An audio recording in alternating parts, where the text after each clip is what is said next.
Hello everyone, this is Suprej Venkat. Welcome to Throttle and Tales.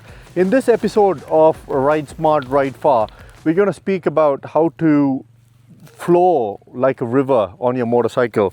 So they also call this being a weightless rider. The concept here is not to fight against the bike, but reduce the resistance when you're actually riding. Let's have a look at some techniques that you could actually practice.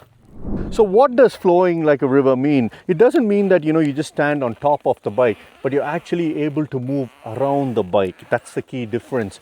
There are three common mistakes that I see people do.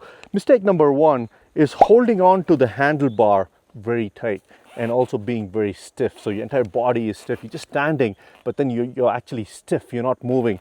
If you're doing that, try and breathe more, relax, and try to keep your arms loose. Make sure that the handlebar is free to move around.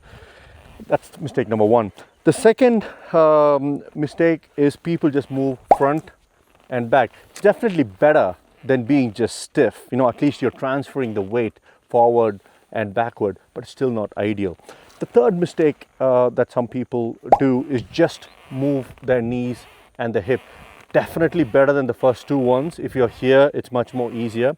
But when it actually all works together is when you start using your ankle. Because the pivot happens from the peg. Use the peg, move around with the peg.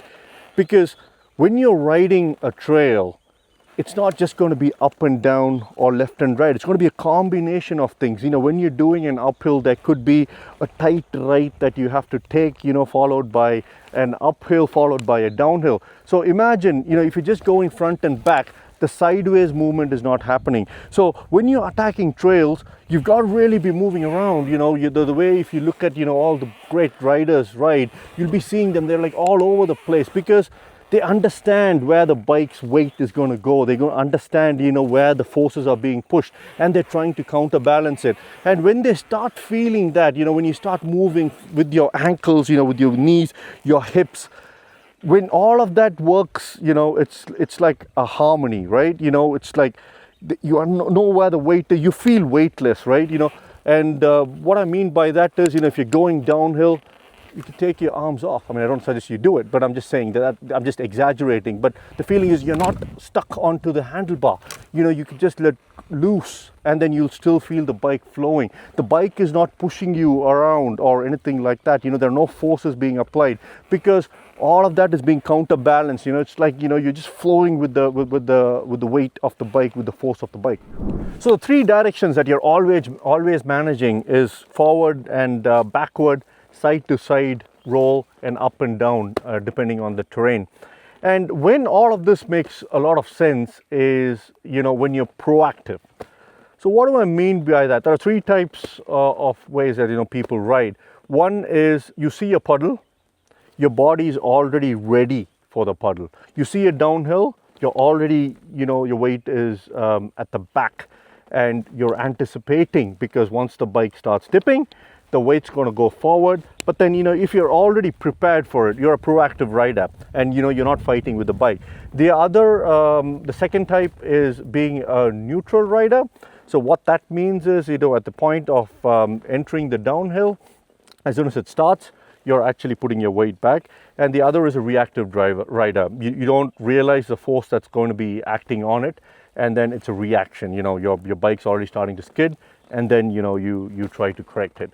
So ideally, the best ADV riders out there, if you see, they're always proactive. They're standing nice and easy. They're looking way ahead. They know there's a rut coming along. They know the bike is going to move in a certain direction and they're already counterbalanced and ready, right? So that's how you see they're just riding. They're so smooth, right? They're just going and then they're putting the bike into the rut. They're counterbalanced and then, they're looking ahead and then they're prepared for what's coming next. That's the best type of rider that you could be. So try to consciously practice staying loose, trying to understand where the forces are acting, which direction do you have to actually counterbalance. And try and do the neutral test, which is ride slowly, lighten the grip, no pushing or pulling, and briefly relax your hands and see whether there's any force acting upon you. If not, you're at that position of neutral, and riding a big ADV bike becomes so easy at that point. So vision, movement from the ankles, hips and knees, and a loose grip. That's what lets your bike flow underneath you. Practice it and you'll feel the difference immediately.